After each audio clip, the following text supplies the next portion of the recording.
Hello guys, welcome to my channel food lover zone. হে বন্ধুরা, আজকে আবার একটা নতুন রেসিপি নিয়ে হাজির হয়ে গেছি। তোমরা দেখেই বুঝতে পেরে গেছো আজকের রেসিপিটা কি হতে চলেছে। দেশি ছোট ছোট আমড়ার চাটনি বানাবো আজ। চলো তাহলে ডিরেক্টলি রেসিপিতে আসা যাক। বন্ধুরা, এই সময়তে সব রকমের আমড়া পাওয়া যায়, দেশি বিদেশি। দেশি আমড়াগুলো একটু ছোট ছোট হয় আর বিদেশি আমড়াগুলো সাইজে বড় হয়। এই সময় দেশি আমড়ার ভেতরে যে বীজটা থাকে একদম নরম থাকে, শক্ত হয় না, ওই জন্য খেতে আরো ভীষণ টেস্টি হয়। দেখো, খোসা ছাড়িয়ে নিয়ে মাঝখান থেকে দুভাগ করে দিয়েছি। এইভাবেই সমস্ত আমড়াগুলো কেটে ধুয়ে নেবে। এবার একটা কড়াই বসিয়ে দাও আর তাতে 2 টেবিল স্পুন মতো সর্ষের তেল দিয়ে দিলাম। তেলটা গরম হয়ে গেলে ফোড়নের জন্য 1 টেবিল স্পুন মতো 5 ফোড়ন দিয়ে দেবো আর 1 টেবিল স্পুন মতো কালো সর্ষে দিয়ে দেবো। আর স্বাদের জন্য একটা এলাচ ফাটিয়ে দিয়ে দেবো আর একটা শুকনো লঙ্কাও দিয়ে দেবো। এই সবগুলো থেকে একটা সুন্দর স্মেল বেরোতে শুরু করলে আমড়াগুলো ধুয়ে জল ঝরিয়ে রেখেছিলাম এবার তেলের মধ্যে ছেড়ে দেব। খুব বেশি ভাজবো না, হালকা একটা ব্রাউন কালার চলে এলেই ভাজা হয়ে যাবে। আজকে যারা এই ভিডিওটা প্রথম দেখছো তাদের কাছে অনুরোধ রইল, লাইক করো, কমেন্ট করো আর সাবস্ক্রাইব করে পাশে থেকো। আর পুরনো বন্ধুদের অসংখ্য ধন্যবাদ পাশে থাকার জন্য। দেখো, হালকা একটা brown colour, golden brown colour চলে এসেছে, কিন্তু আমাদের ভাজা কমপ্লিট হয়ে গেছে। এবার 1 কাপ মতো জল অ্যাড করে দেব। এবার স্বাদ অনুযায়ী নুন আর 1 চিমটে মতো হলুদ গুঁড়ো দিয়ে দেব আর খুব ভালোভাবে মিশিয়ে দেব।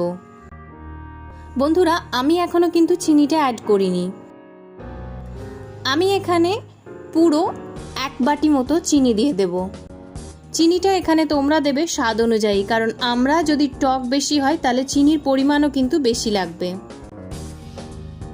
এবার চিনিটা ভালোভাবে মিশিয়ে দেব আর ঢাকা দিয়ে দেব যাতে সম্পূর্ণভাবে চিনিটা গলে যায়। আর ঢাকা দেওয়ার আগে 1 টেবিল স্পুন মতো চিলি ফ্লেক্স দিয়ে দেব। ঢাকা দেওয়ার পর 5 থেকে 6 মিনিট মতো খুব ভালোভাবে ফুটিয়ে নেব। বন্ধুরা, তোমাদের কাছে অনুরোধ রইল এই রেসিপিটা অবশ্যই বাড়িতে একবার ট্রাই করে দেখো। এই রেসিপিটা যদি তোমাদের ভালো লেগে থাকে তাহলে অবশ্যই একটা লাইক করো, কমেন্ট করো আর শেয়ার করতে কিন্তু ভুলবে না। দেখো, আমি পুরো 1 কাপ মতো জল দিয়েছিলাম, এটা ফুটে একদম অর্ধেক হয়ে গেছে। এই পর্যায়ে এসে গ্যাসটা বন্ধ করে দেব। 15 থেকে 20 মিনিট মতো ঢাকা দিয়ে রাখবো স্ট্যান্ডিং টাইমে।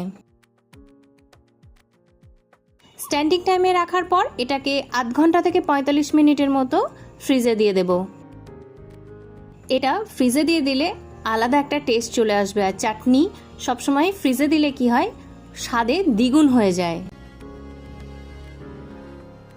দেখো, অদ্ভুত সুন্দর কিন্তু একটা কালার এসেছে। টক ঝাল মিষ্টি এই আমড়ার চাটনিটা তোমরা কিন্তু অবশ্যই একবার বাড়িতে ট্রাই করবে।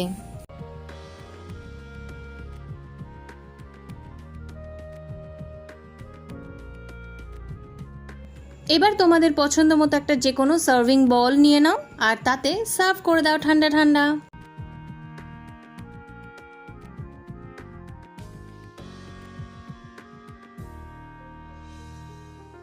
বন্ধুরা, এই রেসিপিটা কিন্তু তোমরা অবশ্যই বাড়িতে একবার ট্রাই করবে আর কেমন লাগলো কমেন্টে কিন্তু অবশ্যই জানাবে।